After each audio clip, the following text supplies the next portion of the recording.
안녕하세요. 2008년 25살 나이에 유방암 3기 진단을 받고 14년째 건강하게 잘 먹고 잘 살고 있는 좋은 날 하루입니다.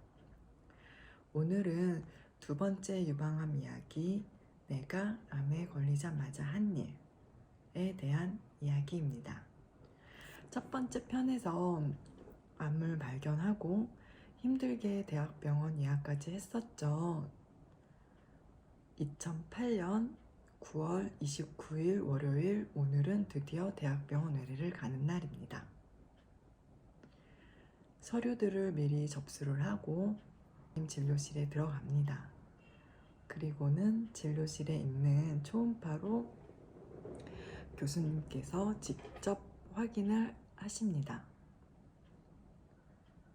초음파가 끝나고 자리에 앉았더니 미리 접수했던 서류들, 조직검사 결과지겠죠.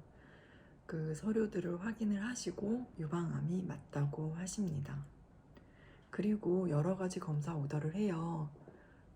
본스캔, 펫CT, MRI, 유방 초음파, CT 촬영, 혈액 검사, 엑스레이 정도 한 것 같아요.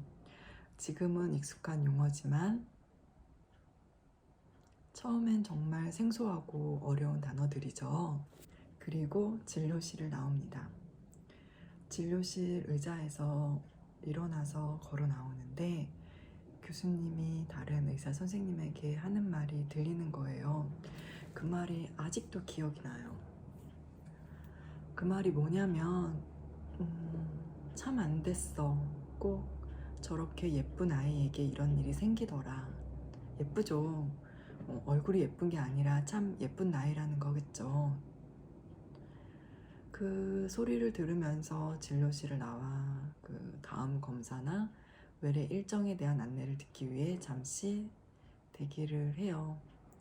주변을 둘러봐도 제가 제일 어린 것 같아요. 아빠하고 제가 둘이 그 앉아있는 모습이 참 별로였어요. 아빠는 그때 무슨 생각을 하셨을까요?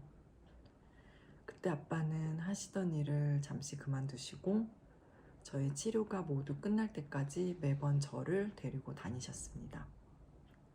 그 사이 엄마는 나이 차이 많이 나는 동생이 있어서 동생 케어도 해야 했고, 제가 병원 가는 동안 집안 청소도 하셔야 했고, 장을 보고 또 뭐가 좋은지, 유방암에 좋은 건 뭔지 제 음식들, 먹거리들을 준비하시느라고 바쁘셨고요. 그리고 기다리는 동안 아빠는 주섬주섬 진료실 앞에 각각 그 설명이 되어 있는 그 리플렛들을 챙깁니다. 요즘 진료실에는 잘 안 보이는 것 같은데 예전에는 있었거든요. 예를 들면 본 스캔을 왜 하는지, 어떤 방법으로 하는지, 소요 시간은 얼마나 걸리는지에 대한 설명이 있는 그 안내지가 있었어요. 그 다음에 검사를 오늘 하고 가면 참 좋을 텐데 대학병원에선 쉽지 않죠. 이 영상을 찍으려고 예전 저의 기록들을 보고, 그리고 또 카페에서 활동하면서 남긴 글들을 다시 보니까 그 당시 외래 진료가 2달 가까이 밀려 있더라고요. 지금 생각해보면 종양내과 진료실도 저녁 8시에서 9시 막 이때도 진료를 하셨어요. 여튼 오늘 할 수 있는 검사는 하고 나머지는 예약을 잡고 집으로 갑니다. 이제부터 앞으로 1년, 한 2년 동안은 병원에 정말 많이 가기 시작해요.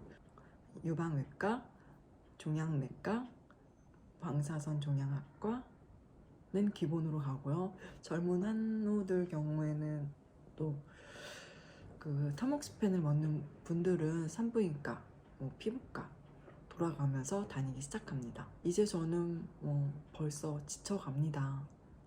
외래 진료를 본 날부터 아무 증상이 없었던 너무나 건강했던 저는 그때부터 정말 환자가 되어버립니다. 살려고 그 병원에 갔는데 멀쩡했던 저는 점점 아파가죠. 그리고 회사에 1년 휴직을 신청합니다. 그리고 2008년 10월 2일 목요일에서 13일 월요일까지 거의 열흘이죠. 그 사이에 각종 검사들을 한 후에 월요일에 검사 결과를 확인을 합니다. 검사 결과는 그때 전이는 없었는데 그 암의 위치가 유두 2시 방향이라고 했어요. 그 위치가 너무 좋지가 않아서 전절제만이 방법이라고 했었어요. 근데 교수님이 말씀을 하시길 선항암이라고 항암을 먼저 하고 수술을 나중에 하는 방법도 있다는 거예요. 지금은 선항암 많이 하시죠? 그때는 그 선항암이 연구 중이라고 들었어요. 보통 표준 치료가 수술을 하고 항암 6번 한 다음에 방사선을 뭐 몇 회 하는 거였죠. 근데 3번 항암을 먼저 하고 사이즈를 줄인 다음에 나머지 항암 3번을 하면 부분 절제로도 수술을 할 수 있다라고 하셨고 효과도 좋다라고 하셨는데 그 선택은 제가 해야 한다고 했어요. 근데 또 부분 절제를 할 수 있다 이게 아니라 할 수도 있다 라고 하셨고, 만약 그 항암 약이 잘 듣지 않는다면 암의 크기가 오히려 커질 수도 있다고 했어요. 그러니까 저보고 선택을 하라고 합니다. 근데 저는요, 그 친인척 포함해서 가족 중에 암 환자가 제가 처음이었어요. 그리고 뭐 가족 중에 병원 종사자도 없어서 어디 물어볼 때도 없었고요. 그래서 그냥 결정을 해달라고 합니다. 그랬더니 교수님이 그럼 선항암을 먼저 해보자고 하셨어요. 어차피 그 수술도 많이 밀려있고 나이가 어리고 하니까 대부분은 사이즈가 줄어들고 하니 한번 선항암을 먼저 해보자. 아마 유방을 보존할 수 있는 방법이 그뿐이라고 선항암 먼저 3회를 해보자고 하셨습니다. 그리고 아주 적지만 서울대병원 유방암으로 외래에 와서 그 선항암을 하시는 분들 중에 한 달에 1명 정도는 완전 간회가 되는 경우도 있으니 한번 해보자 라고 하셨어요. 그래서 이제 그렇게 결정을 하니까 종양내과로 예약을 잡아주시더라고요. 그렇게 저는 이제 종양내과로 가게 됩니다. 이렇게 첫 대학병원 외래 검사 결과까지 마쳤습니다. 이제 오늘의 이야기를 해볼까요? 다들 진단받고 무엇부터 하셨어요? 진단을 받으면 먼저 정보부터 찾아보죠. 유방암 증상, 원인, 생존율, 수술 방법, 유방암에 좋은 음식 등등 이런 것들을 각종 포털에서 찾아봅니다. 그리고 여기저기서 이게 암에 좋더라, 이건 유방암에 좋다던데, 나 아는 사람이 암 환자인데 이걸 먹었어, 근데 많이 좋아졌대 하면서 이것저것 몸에 좋다는 것을 건강식품부터 음식들까지 좋다라고 하는 것들은 마구 보내줍니다. 근데 이런 건강식품들 잘 알아보고 드셔야 합니다. 아시죠? 저는 항암하는 동안 농축된 즙이나 건강식품들 먹지 말라고 해서 절대 먹지 않았습니다. 종합 비타민만 먹으라고 해서 하루에 한 알 종합 비타민만 먹었습니다. 그리고 건강에는 좋은 음식이지만 유방암에는 안 좋은 음식들이 있어요. 그러니까 나에게 맞는 음식을 잘 생각해보고 알아보고 드셔야 합니다.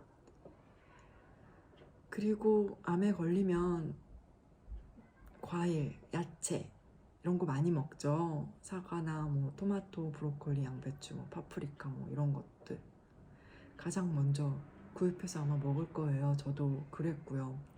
근데 저는 아직도 그것들을 많이 먹고 있습니다. 항상 떨어지지 않게 구입하는 채소들이에요. 사과는 거의 매일 꾸준히 먹었고요. 그다음에 파프리카, 토마토, 브로콜리는 거의 떨어지지 않게 구입해 놓고 먹습니다. 물론 이 양을 하루에 다 먹는 건 아니에요. 먹는 날도 있고 못 먹는 날도 있고, 하루는 토마토를 먹는 날도 있고 하루는 브로콜리만 먹는 날도 있고, 그렇긴 하지만 항상 냉장고에 있는 야채들이에요. 앞에서 제가 이야기를 한번 했었는데요. 제가 14년 동안 살아오면서 가장 잘한 일이라고 생각하는, 내가 암에 걸리자마자 한 일은 회사에 사직서를 제출한 것입니다. 처음엔 휴직기간 끝나면 복직을 하려고 했었어요. 표준 치료 과정이 6개월에서 길게는 8개월 정도면 끝이 나고 몸도 회복이 되고 하거든요. 근데 치료가 끝난 후에 내 몸을 돌보면서 회사의 복직은 어렵겠다라고 생각을 했습니다. 회사에 가면 아무래도 스트레스를 받을 수밖에 없거든요. 제가 암 진단을 받고 한 일들이 많이 있지만, 예를 들면 안 하던 운동을 한다던가, 야채, 과일, 고구마 이런 것들을 거의 복용 수준으로 먹는다거나, 그 중에 어느 하나 중요하지 않은 것은 없지만 가장 잘했다라고 생각하는 것이 바로 회사를 그만둔 것입니다. 그 이후에 스트레스를 받을 일이 거의 없었어요. 아침에 일찍 일어나는 것조차가 내 몸에는 무리였거든요. 회사를 그만두고 정해진 시간에 일어나야 한다는 그 압박감이 없어지니까 자연적으로 더 일찍 일어나게 되고 규칙적인 생활을 하게 됩니다. 항암을 하면서 아님 방사선을 하면서 회사 일을 병행하시는 분들이 계세요. 물론 어쩔 수 없는 문제지만 하지 않을 수 있다면 하지 않는 게 좋다라고 생각합니다. 이건 진짜 개인적인 제 생각입니다. 그리고 생계이기 때문에 어려운 일이기도 하고요. 그땐 저는 나이가 어렸으니까 부모님이 계셨죠. 그리고 우리 마지막으로 초심. 우리가 항암했을 때 그 마음가짐을 항상 기억하기로 해요. 혹여나 그럴 일은 없겠지만 재발이나 전이가 되었을 때 후회하지 않게 오늘을 사세요. 그래, 이만큼이나 노력했는데 이건 내가 어쩔 수 없는 일이야 라고 이야기를 할 수 있을 만큼, 지금 여러분들은 그렇게 이야기를 할 수 있을 만큼 최선을 다하고 계시나요? 먹는 것이 약이다 라고 할 만큼 먹거리, 식습관도 정말 중요하지만 스트레스를 받지 않고 긍정적인 생각으로 하루하루를 사는 것 정말 중요한 것 같아요. 치료가 끝나신 분들 중에 초심을 잃고 예전의 삶으로 돌아가신 분도 정말 많을 거예요. 저 또한 가끔씩은 그러고 있지만 늘 노력해요. 그게 며칠 지속되는 삶을 살지 않으려고 최선을 다해요. 저희 같은 암 환자들은 조금 이기적일 필요가 있어요. 그래야 스트레스도 덜 받거든요. 본인 체력에 맞게 열심히 운동하고 좋은 음식으로 바른 식습관을 갖고 조금은 이기적인 마음으로 스트레스 받지 않게 노력을 하세요.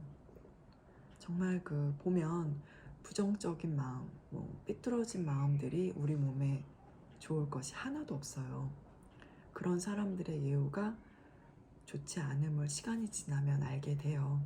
제가 직접 겪어본 것이기도 하고요. 여기까지가 제가 14년 동안 한 일 중에 가장 잘한 일이라고 생각하는 암에 걸리자마자 한 일입니다. 다음 영상은 내가 암에 왜 걸렸지? 원망, 자책, 그리고 지난 날의 후회에 대한 이야기입니다. 그럼 다음 영상도 기대 많이 해주시고 구독과 좋아요 부탁드립니다. 구독과 좋아요는 제가 다음 영상을 만드는데 아주 큰 힘이 됩니다. 감사합니다. 안녕.